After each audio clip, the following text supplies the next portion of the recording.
শুভ দাসগুপ্ত। আমি সেই মেয়ে, বাসে ট্রেনে ট্রামে রাস্তায় যাকে আপনি রোজ দেখেন, যা শাড়ি, কপালে টিপ, কানের দুল আর পায়ের গোড়ালি আপনি রোজ দেখেন। আর আরো অনেক কিছু দেখতে পাওয়ার স্বপ্ন দেখেন, স্বপ্নে যাকে ইচ্ছে মতন দেখেন, আমি সেই মেয়ে। বিহারের প্রত্যন্ত গ্রামে দিনের আলোয় যার ছায়া মারানো আপনার ধর্মে নিষিদ্ধ, আর রাতের গভীরে যাকে বস্তি থেকে তুলে আনতে বাইক বরগন্দাজ পাঠান আপনি, আর সুসজ্জিত বিছানায় যার জন্য অপেক্ষায় অধীর হয় আপনার রাজকীয় লাম্পট্য, আমি সেই মেয়ে, আমি সেই মেয়ে। আসামের চা বাগানের ছুপড়ি কামিল বস্তি থেকে যাকে আপনি নিয়ে যেতে চান সাহেবি বাংলোয় মধ্যরাতে, ফায়ার প্লেসে বেজে ওঠা আলোয় মোদির চোখে দেখতে চান যার অনাবৃত শরীর, আমি সেই মেয়ে।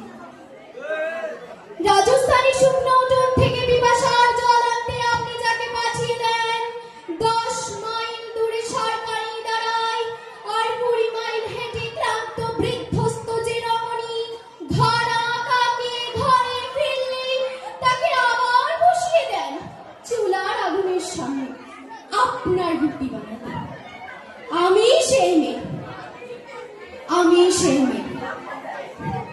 যাকে নিয়ে আপনি মগ্ন হতে চান গঙ্গার ধারে, কিংবা ভিক্টোরিয়ার সবুজে, কিংবা সিনেমা হলের নীল অন্ধকারে, যার চোখে আপনি এঁকে দিতে চান ঠুটো স্বপ্নের কাজল, আর ফুরিয়ে যাওয়া সিগারেটের প্যাকেটের মতো দুপাশে ছুঁড়ে ফেলে আপনার ফুল সাজানো গাড়ি সুসম্পন্ন করতে ছুটে যায় শহরের পথে। কোণে দেখা আলোর গধূলিতে একা দাঁড়িয়ে থাকা আমি সেই মেয়ে, আমি সেই মেয়ে। আমাকে দেবতারাও যাকে ক্ষমা করেন না, অহংকার আর শক্তির দম্ভে যার গর্ভে রেখে যায় কুমারী অপমান, আর চোখের জলে কুন্তি হয়ে নদীর জলে ভাসিয়ে দিতে হয় কর্মকে আত্মযুগে। সংসারের অসময়ে আমি ভরসা, আমার ছাত্র পড়ানো টাকায় মায়ের ওষুধ কেনা হয়, আমার বাড়তি রোজগারে ভাইয়ের বই কেনা হয়। আমার সমস্ত শরীর প্রবল বৃষ্টিতে ভিজতে থাকে, কালো আকাশ মাথায় নিয়ে আমি ছাতা হয়ে থাকি, ছাতার নিচে সুখে বাঁচে সংসার। আপনি আপনি আপনি আপনারা আপনারা আমার জন্য অনেক করেছেন, সাহিত্যে, কাব্যে, শাস্ত্রে, লোকাচারে আমাকে মা বলে পুজো করেছেন, প্রকৃতি বলে আদিক্ষেতা করেছেন, আবার শহরগঞ্জের কানাগুলিতে ঠোঁটে রং মাখিয়ে গুপি হাতে দাঁড় করিয়েও দিয়েছেন। হ্যাঁ, আমি সেই মেয়ে। একদিন হয়তো হয়তো একদিন হয়তো অন্য কোনো একদিন আমার সমস্ত মিথ্যে পোশাক ছুঁড়ে ফেলে দিয়ে আমি হয়ে উঠবো সেই অসামান্য। খোলা চুল, মেঘের মতো থাকবে আমার খোলা পিঠ, দু চোখে জ্বলবে ভীষণ আগুন, কপাল ঠিকরে বেরোবে সেই ভয়ঙ্কর তেজরশ্মি, হাতে ঝলসে উঠবে খড়গ, দু পায়ে নুপুরে বেজে উঠবে রণদুন্ধুবি, নিঃশংস হাসিতে ভরে উঠবে আকাশ, দেবতারাও আতঙ্কে স্তব্ধ হয়ে বলতে থাকবে। আপনাদের আবৃত্তি করে শোনাবো কবি বীরেন্দ্র চট্টোপাধ্যায়ের লেখা একটি কবিতা, রাস্তা কারো একার নয়। ধর্ম যখন বিজ্ঞানকে বলে রাস্তা ছাড়ো, বিজ্ঞান কি রাস্তা ছেড়ে দেয়? কোপের ভয়ে দেশান্তরী হয়েছিলেন লিওনার্দো দা ভিঞ্চি। সারাদিন একটি অন্ধকার ঘরের মধ্যে পায়চারি করতেন গ্যালিলিও গ্যালিলি। তাকে পাহাড় দেওয়ার জন্য বসে থাকতো একজন ধর্মের পেয়াদা, যার চোখের পাতা বাতাসেও নড়ত। বিজ্ঞান কি তখন ভেবেছিল তীর্থের পাণ্ডবের হই হই তাদের নাচ চোখে পেরেছিল পৃথিবীকে বেঞ্চের উপর দাঁড় করিয়ে সূর্যপ্রকাশ চারিদিকে উদ্বোস করাতে? ধর্মজগতের দুঃখী মানুষকে বেঁচে থাকার সাহস ততদিন রাস্তায় যে কারোর সঙ্গে তার ঝগড়া থাকে না। রাস্তা কারো একার নয়, বরং তাকেই একদিন রাস্তা ছাড়তে হয় যার স্পর্ধা আকাশ ছুঁয়ে যায়। বিজ্ঞান যখন প্রেমের গান ঘুরে ভাড়াটে জল্লাদের পোশাক গায়ে চাপায়, আর রাজনীতির বাদশার পয়সা দিয়ে তার ইজ্জত কিনে নেয়, আর তারপরে থেকেও ধর্মের সারেদের মতোই কর্কশ আদেশ শোনে, রাস্তা ছাড়ো, নইলে পৃথিবীর কালো সাদা হলুদ মানুষের গান, তাদের স্বপ্ন এক মুহূর্তে সেই চিৎকার শুনে থমকে থাকে। তারপর যার যেদিকে রাস্তা সেই দিকে মুখ করে সামনে আর সামনের দিকে এগিয়ে যায়। কেউ কাউকে রাস্তা ছেড়ে দেয় না যতদিন এই পৃথিবীতে গান থাকে, গানে মানুষ থাকে, স্বপ্ন থাকে। নমস্কার।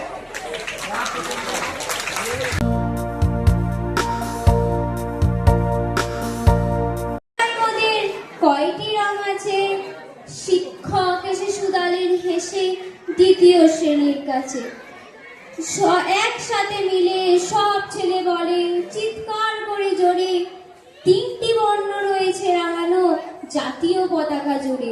শ্রেণীর পিছনে বেঞ্চের কোণে শিশু ছিল এক বসে, পতাকার মাঝে 5টি রং আছে, বলল সে মৃদু ভাষে।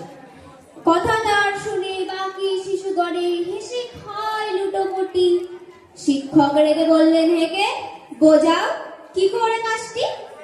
মাথা নিচু করে ভয়ার্ত স্বরে সরল শিশুটি বলে, উপরে গেরুয়া, মাঝখানে সাদা, সবুজ আছে তার তলে, আর আছে আঁকা গোলাকার চাকা, নীল রং আছে এতে। শিক্ষক বলে, এটাকে ধরলে তবুও হচ্ছে 4টে। সরল শিশুটি বলল তখন, রং আছে আর এক, লাল লাল চোখ দেখা যায় ওই পতাকার মাঝে। বাবাকে যখন আনলে ওরা কফিনের ঢাকা খুলে, জড়ানো ছিল দেহখানা তার পতাকা আর ফুলে। রক্তের দাগে ছিল লাল চোখ ওই পতাকার মাঝে। এই নিয়ে মোট হলো 5টি, এবার তো ঠিক আছে। সরল শিশুটির জবাবখানি কাঁপিয়ে দিল বুক, অশ্রু এলো নয়ন ভরে, শুকনো হলো মুখ। আজও যারা দেশের জন্য করেছে বলিদান, স্বাধীনতার শহীদ সম অমর তাদের প্রাণ। হয়েছে স্বাধীন, পেরিয়ে গেছে 70টি বছর, দেশ বাঁচাতে যাচ্ছে যে প্রাণ, রাখছি কি তার খবর। নমস্কার।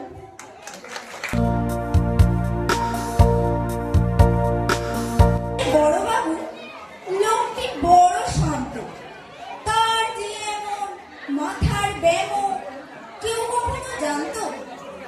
দিব্যি ছিলেন খোশ মেজাজে, চেয়ার খানি চেপে, একলা বসে ঝিকঝিকিয়ে হঠাৎ গেলেন খেপে। আঁতকে উঠে হাত পা ছুড়ে চমটি করে গোল, হঠাৎ বলে, গেলুম গেলুম, আমায় ধরে তোল। তাই শুনে কেউ বদ্যি ডাকে, কেউ বা আমাকে পুলিশ, কেউ বা বলে কামড়ে দেবে, সাবধানেতে তুলিস। ব্যস্ত সবাই এদিক ওদিক করছে ঘোরাঘুরি। বাবু হাঁকে, ওরে আমার গোপ গিয়েছে চুরি। গোপ হারানো আজব কথা, তাও কি হয় সত্যি? গোপ জোড়া তো তেমনই আছে, কমেনি এক রত্তি। সবাই তারে বুঝিয়ে বলে, সামনে ধরে হয় না, মোটেও গোপ হয়নি চুরি, কখনো তা হয় না। রেগে আগুন, তেলে বেগুন, তেড়ে বলেন তিনি, কারো মাথার ধার ধারিনি, সব বেটাকেই চিনি। নোংরা ছাটা, খ্যাংরা ছাটা, বিচ্ছিরি আর ময়লা, এমন গুপ্ত রাখতো জানি শ্যাম বাবুদের গয়লা। এ গোপ যদি আমার বলিস, করবো তোদের জবাই। এই না বলে জরিমানা করলেন তিনি সবাই। ভীষণ রেগে ভীষণ খেয়ে দিলেন লিখে খাতায়, কাউকে বেশি রায় দিতে নেই, সবাই চড়ে মাথায়। অফিসের এই বাঁদরগুলো মাথায় খালি গোবো, গোপ জোড়া যে কোথায় গেল কেউ রাখে না খবর। ইচ্ছে করে এই বেটাদের গোপ ধরে খুব নাচি,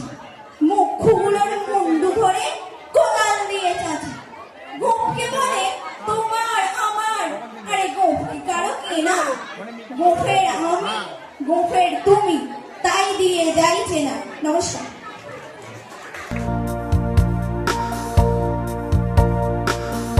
লুকোচুরি। আমি যদি দুষ্টুমি করে চাপার কাছে চাপা হয়ে ফুটি, ভোরের বেলা মাগো ডালের পরে কুচি পাতায় করি লুটোপুটি, তবে তুমি আমার কাছে হারো। তখন কি মা চিনতে আমায় পারো? তুমি ডাকো খোকা, কোথায় ওরে? আমি শুধু হাসি চুপটি করে। যখন তুমি থাকবে যে কাজ নিয়ে, সবই আমি দেখবো নয়ন মেলে। স্নানটি করে চাপার তলা দিয়ে আসবে তুমি পিঠেতে চুল ফেলে। এখান থেকে পুজোর ঘরে যাবে, দূরের থেকে ফুলের গন্ধ পাবে। তখন তুমি বুঝতে পারবে না সে তোমার খোকার গায়ে গন্ধ আসে। দুপুরবেলা মহাভারতাতে বসবে তুমি সবার খাওয়া হলে। গাছের ছায়া ঘরের জানালাতে পড়বে এসে তোমার পিছে কোলে। তখন তুমি বুঝতে পারবে না সে তোমার চোখে খোকার ছায়া ভাসে। সন্ধ্যাবেলা প্রদীপখানি জেলে যখন তুমি যাবে গোয়াল ঘরে, তখন আমি ফুলের খেলা খেলে টুক করে মা পড়বো ভুলে ঝরে। আবার আমি তোমার খোকা হব, গল্প বলো তোমায় গিয়ে কথা। তুমি বলবে দুষ্টু চিনি কোথায়, আমি বলবো বলবো না সে কথা। ধন্যবাদ। ৩০ বছর কাটলো, কেউ কথা রাখেনি। ছেলেবেলায় এক বষ্টমী তার আগমনী গান হঠাৎ থামিয়ে বলেছিল, শুক্লা দ্বাদশের দিন অন্তরতম শুনিয়ে যাবে। তারপর কত চন্দ্রভূপ অমাবস্যা চলে গেল, কিন্তু সেই বষ্টমী আর এলো না। 25 বছর প্রতীক্ষায় আছি মামার বাড়ির মাঝে। নাদেয়ালি বলেছিল বড় হও দাদা, তোমাকে আমি 3 প্রহরে বিয়ের দেখাতে নিয়ে যাব, যেখানে পদ্ম ফুলের মাথা সাপ আর ভ্রমর খেলা করে। নাদেয়ালি আমি আর কত বড় হব, আমার মাথা এ ঘরের ছাদ করে আকাশ স্পর্শ করলে। তারপর তুমি আমার 3 প্রহরে বিন্দা করে নিয়ে যাবে। একটা রইলগুলি কিনতে পারিনি কখনো। লাঠি দজেশ দেখে দেখে চুষেছে লস্কর বাড়ির ছেলেরা।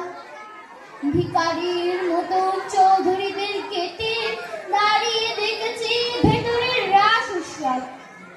অবিরল অঙ্গের ধারার মধ্যে সুবর্ণ কঙ্কর পরা ফর্সা নামীরা কত রকম আমাদের হেসেছে। আমার দিকে তারা ফিরেও চায়নি।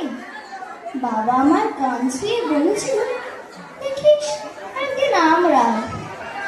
বাবা এখন অন্ধ, আমাদের দেখা হয়নি কিছু। সেই লায়ের গুলি, সেই লাঠি বাজে, সেই রাস উৎসব আমায় কেউ ফিরিয়ে দেবে না। বুকের মধ্যে সুগন্ধি রুমাল দেখে ব্রহ্মা বলেছিল, যেদিন তুমি আমায় সত্যিকারের ভালোবাসবে, সেদিন তোমার বুকেও আতরের গন্ধ ছাড়বে।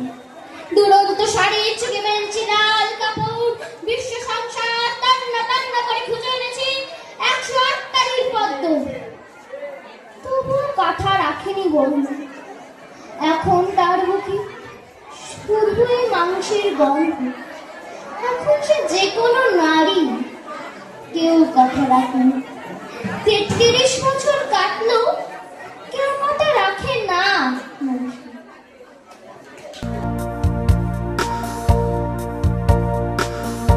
আন্দোলনের মাঝখানে খগেন কেটেছিল। শ্যাম বাগচি খগেনেরই মামা শ্বশুর ছিল। শ্যামের জামার কেষ্ট মোহন, তার যে বাড়ি হলো কি জানো না, ভুলেই গেছি। তারই মামার সারা, তারই পিসে খুব দুটো ভাই, আত্মঘাতের মেশো। লক্ষ্মী দাদা, ঠিকানাটা একটু জেনে এসো। ঠিকানা যাও বলছি শোনো। আমরা ধরার মনে 3 মুখতির রাস্তা গেছে, তারই একটা ধরে চলবে সিধে নাক বরাবর, ডান দিকে চোখ রেখে।